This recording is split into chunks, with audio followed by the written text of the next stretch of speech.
केही छुटेको त छैन।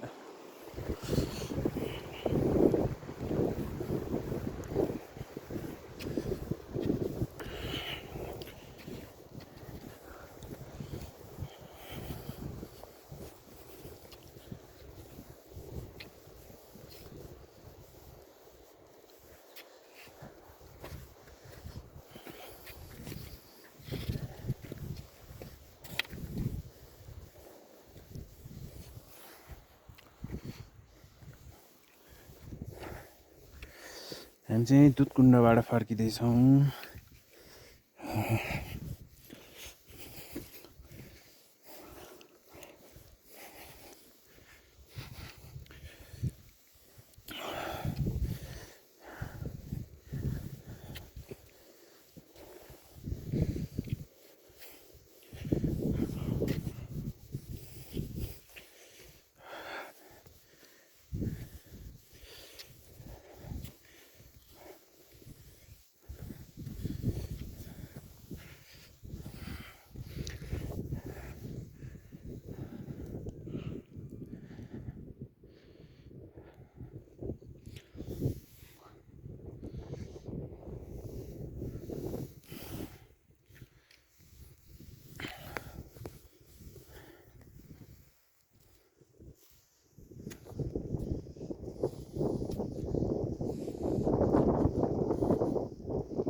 हेलो नमस्ते। नमस्ते। हेलो।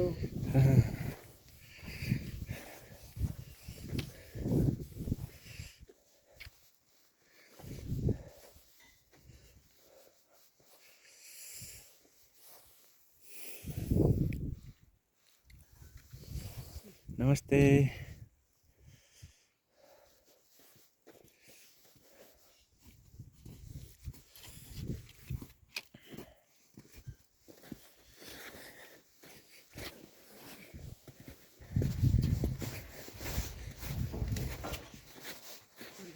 फर्किएको छु रे रोल्पा जानुहुन्छ कि छोरोल्पा गएर आएको ए हो है कति टाढा हो म बिहान त्यता पहिला गयो अनि यता ए लाउनु भयो हजुर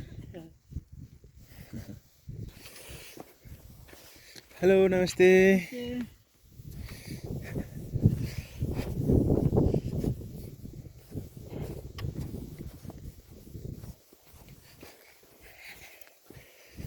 छोरोल्पा चाहिँ उता तल छ है साथीहरू हामी चाहिँ फर्स्टमै छोरोल्पा गएर बल्ल दुधकुण्ड आइयो तर तल गाइडहरूले चाहिँ भन्नुहुन्थ्यो पहिला दुधकुण्ड गएर छोरोल्पा जानु सजिलो हुन्छ भन्नुहुन्थ्यो अब उस्तै रहेछ आउँदाखेरि दुधकुण्ड आउँदा उकालो आइन्थ्यो छोरोल्पा जानु सजिलो हुन्थ्यो ओह्रालो हामी पहिले दुधकुण्डबाट हल्का हल्का उकालो उकालो हुँदै हुँदै अनि छोरोल्पा घुमेर अनि दुधकुण्डपट्टि आइयो खासै गाह्रो लागेन हामीलाई चाहिँ अब उस्तै उस्तै नै लाग्यो है ठिकै घुम्नलाई चाहिँ धेरै रमाइलो छ दुइटै प्लेस भब्बालै भन्नुपर्छ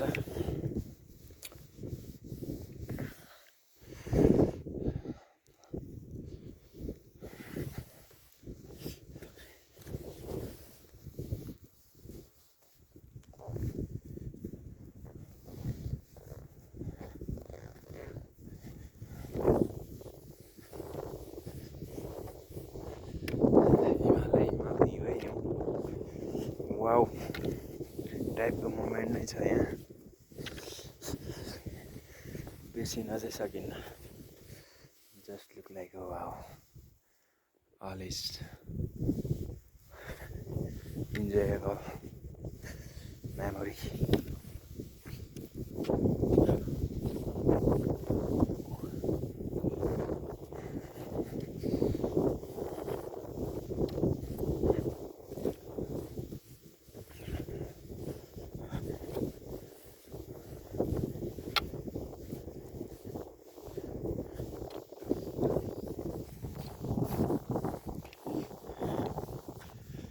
चाहिँ छोरोल्पाबाट दुधकुण्ड पुग्न 1.5 घन्टा लाग्यो उकालो उकालो छ नि त अनि स्याहार हुने उकालो जानु अलिक गाह्रै हुने रहेछ अनि छोरोल्पा भनेको त्यही हो ताल छ त्यहाँको ताल पनि मानव निर्मित जस्तो टाइपको देखिन्छ देख्न चाहिँ तर प्रकृतिले बनेर आएको हो है साइड साइडमा चाहिँ साटो र बाँध हाले जस्तो छ साइड साइडमा अनि लामो ताल छ जहाँसम्म लाग्छ पहिला यतातिर पनि ताल थियो होला यहाँ पनि पुरै यस्तो छ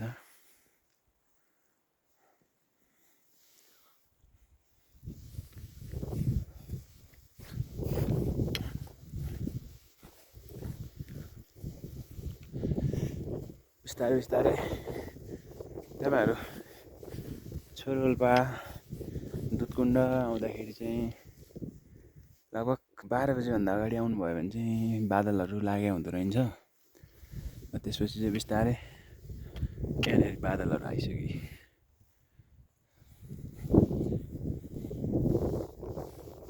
त्यही भएर सक्छन् बिहानै नामा आएर बसेर नाबाट बिहान 6 बजे हिँड्नुभयो भने सजिलै 9 बजीतिर दुधकुण्ड पुगिहालिन्छ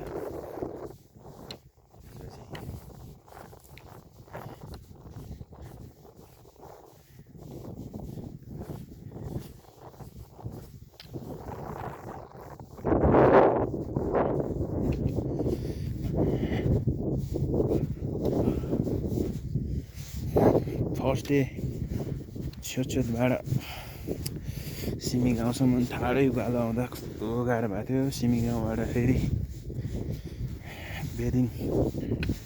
बेरिङ आइपुग्नु त्यस्तै गाह्रो हो बेरिङबाट नआउनुलाई सजिलो हो अनि आज पनि सजिलै आइपुग्यो यतिर चाहिँ यस्तो प्रजातिको रातो टाइपको घाँस हुँदो रहेछ जडीबुटी है के हो यो हिउँले रातो भएर बस्यो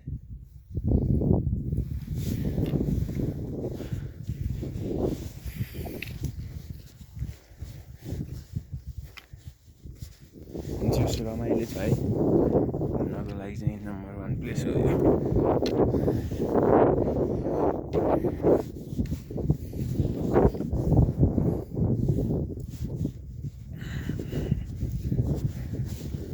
छोरोल्पा ऊ त्यहाँ छ है साथीहरू।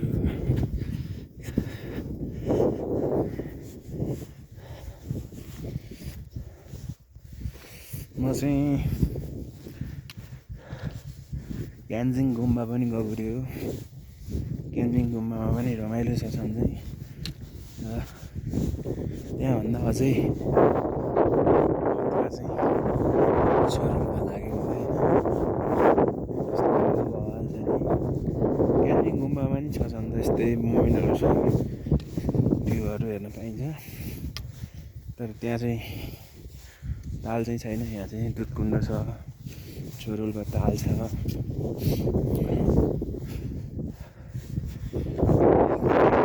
उस्तै 2 दिनै लाग्छ लगभग ट्राभल एरियाबाट यहाँ साइड छोरोल्पासम्म आइपुग्नु पनि। लाङटाङको क्यान्जिङ गुम्बा आइपुग्नु पनि त्यस्तै हो। टाइम चाहिँ 2 दिनै हो। तर जता गए पनि घुम्दा चाहिँ मजा चाहिँ भ्यू हेर्न चाहिँ उस्तै सेम छ। लास्ट वाउ नै छ। चारैतिर हिमाल छ होइन। यस्तो खतरा मोमेन्ट छ।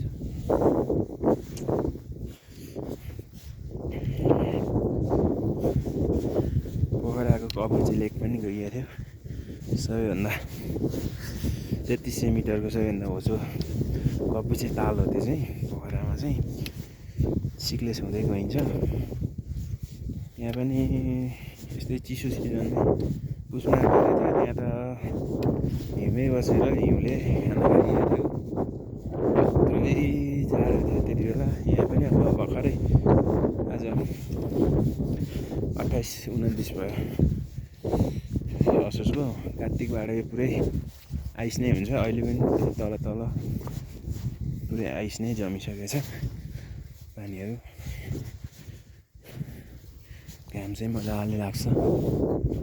त्यही रमाइलो पर्छ।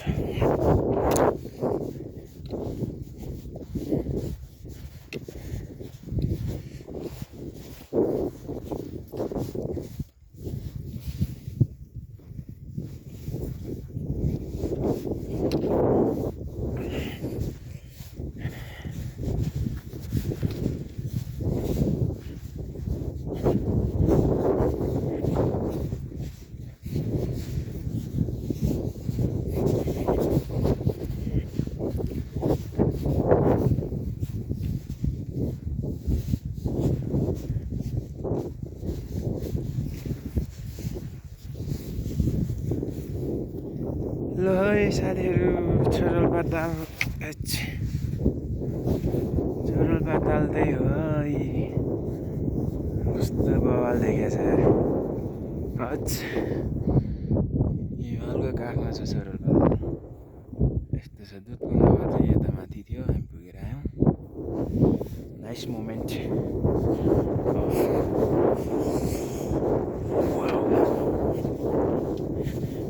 यो चाहिँ 4500 मिटर हाइटमा छ भनेछ। 4583 कति छ।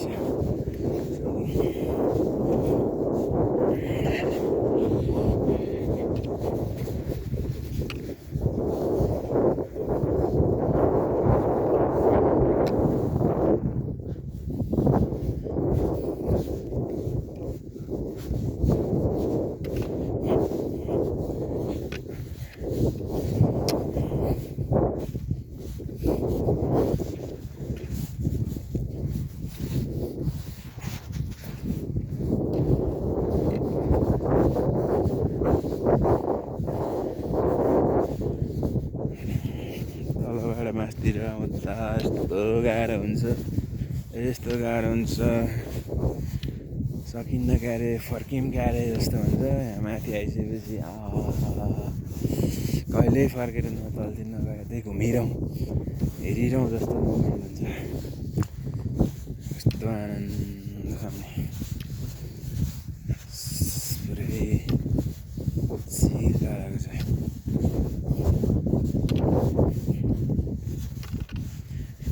वाउ नै छ है वाउ नै छ गाइज बिर्सिनै सक्दैन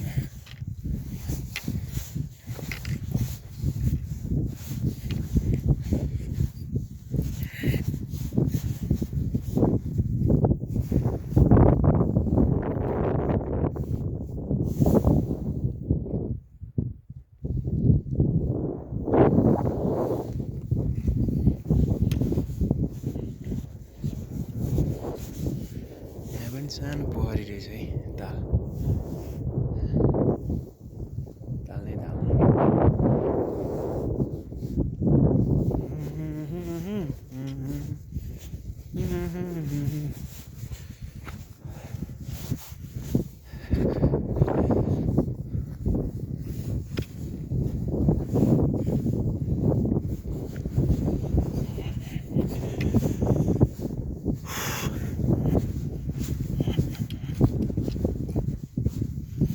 चाहिँ खतरा चल्छ कि फेरि हावाले यस्तो हान्छ टाउको दुखाउँछ मुला साग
नजाऊ टाढा तिमीलाई मेरो माया भयो जन्गडा मेरो आत्मा तिमी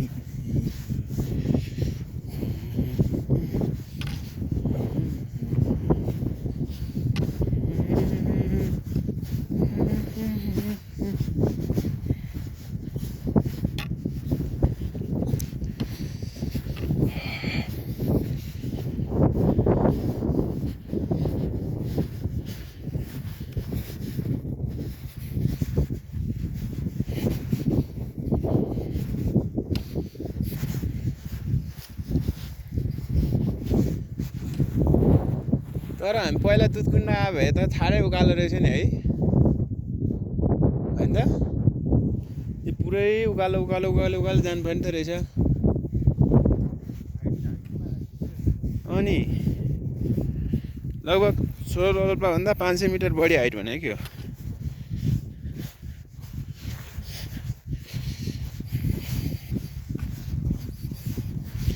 जे लक्ष्य लिएर आएको थियो त्यो पुरा भयो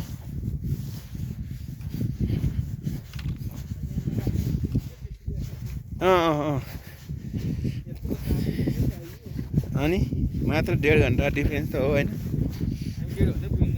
अनि 1.5 घन्टा ठ्याक्कै पुग्यो त अब फर्किने बेला यही आनन्द भइहाल्यो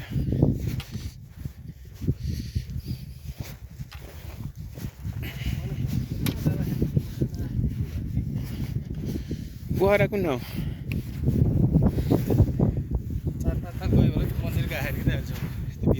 तालबाराई मन्दिर तालबाराई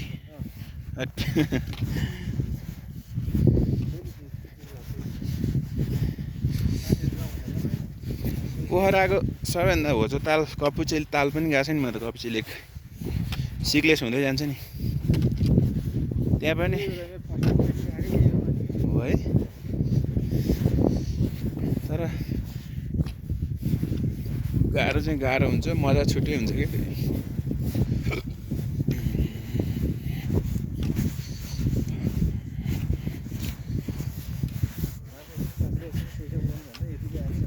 पहिलो ट्रेक नै तपाईँको एकदम रमाइलोवाला पऱ्यो यो एकदम लास्ट रमाइलो लाग्यो मलाई यहाँको ट्रेक